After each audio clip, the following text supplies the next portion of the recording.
मित्रों, जैसा कि हम कई बार इस बात को बता चुके हैं कि सनातन चिंतन में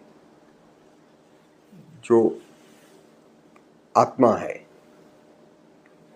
वह शरीरी के रूप में संबोधित हुआ है। श्री कृष्ण ने शरीरी कहा है।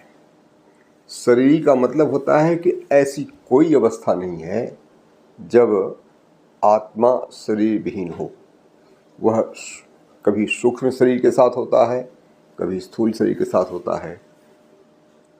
आत्मा को शरीर मिलता है उसके कर्मानुसार।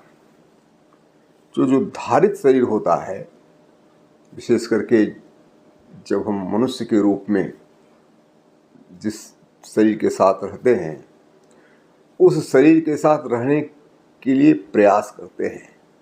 यद्यपि जो जीव वैज्ञानिक हैं वे इस बात को अच्छी तरह से समझते हैं कि कोई भी जीव जिस भी शरीर के साथ रहता है उस शरीर के साथ रहना चाहता है।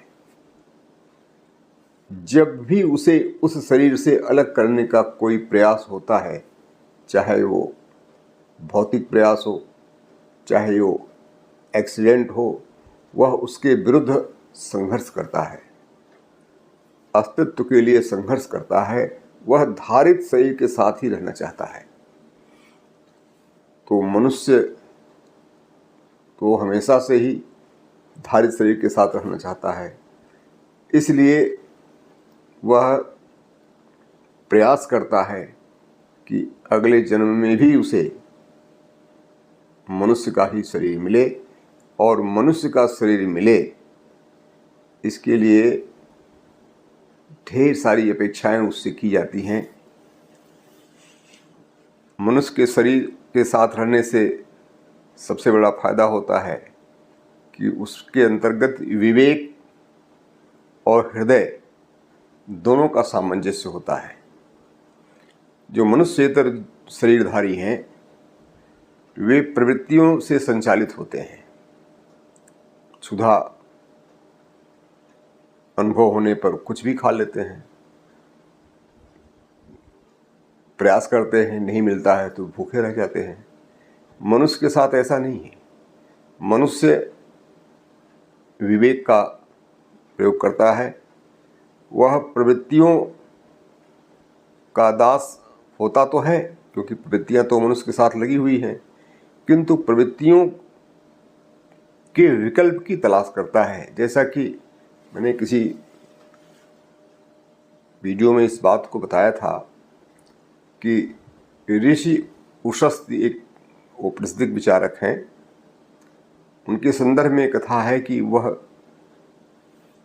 पश्चिम भारत में थे, उसमें अकाल पड़ा हुआ था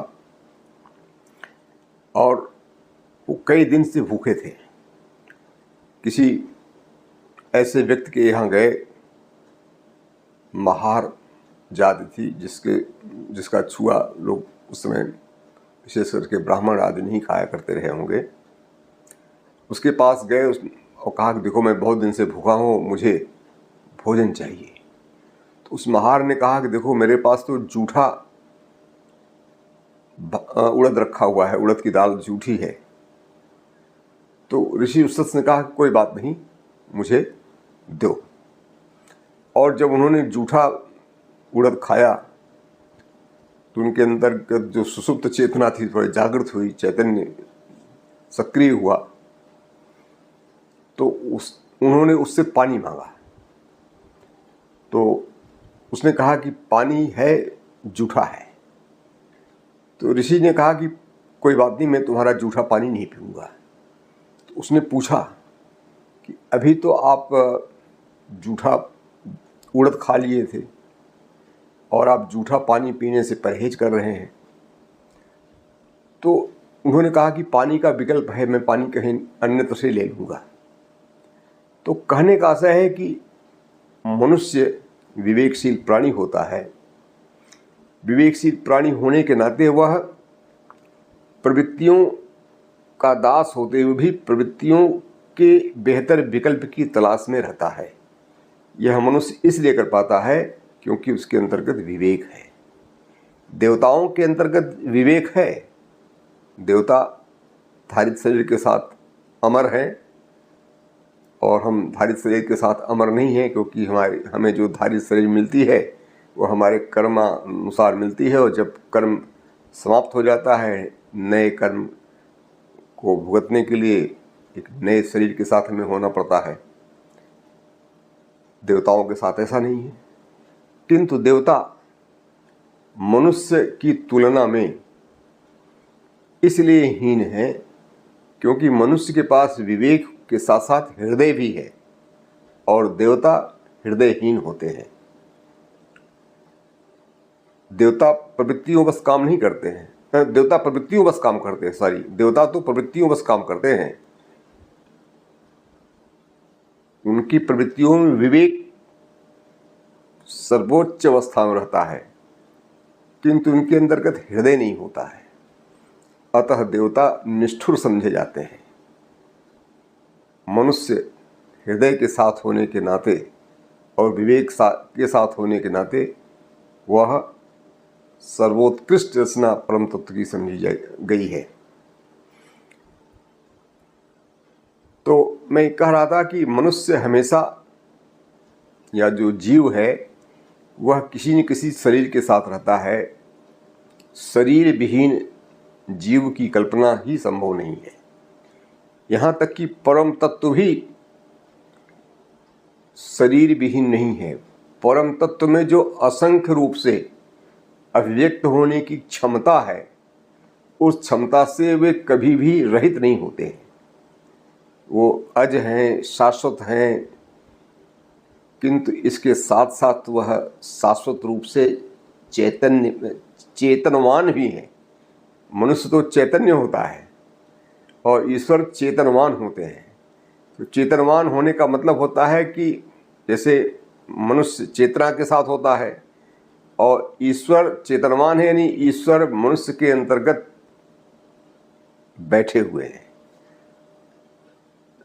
इसी बात को श्री कृष्ण जी ने समझाया है कि अहम आत्मा गुडाकेश, मैं भी मनुष्यों की तरह क्षेत्रज्ञ हूँ, किंतु मनुष्यों के भीतर रहता हुआ मैं हूँ।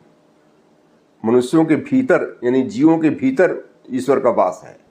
इसलिए हर जीव श्री कृष्ण के अनुसार कोई भी, हालांकि श्री कृष्ण जी क्या हमारा जो वेदांत दर्शन है वह उसका तो यह सोचना है कि सब कुछ परमात्मा ही है।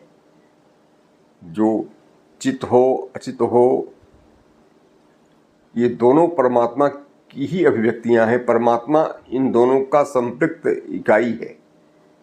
ऐसा कोई अवसर नहीं है, ऐसी कोई परिस्थिति नहीं है जहां परमात्मा इनसे पृथक हो, क्योंकि ये सब एक यूनिट है, परमात्मा की एक इकाई है।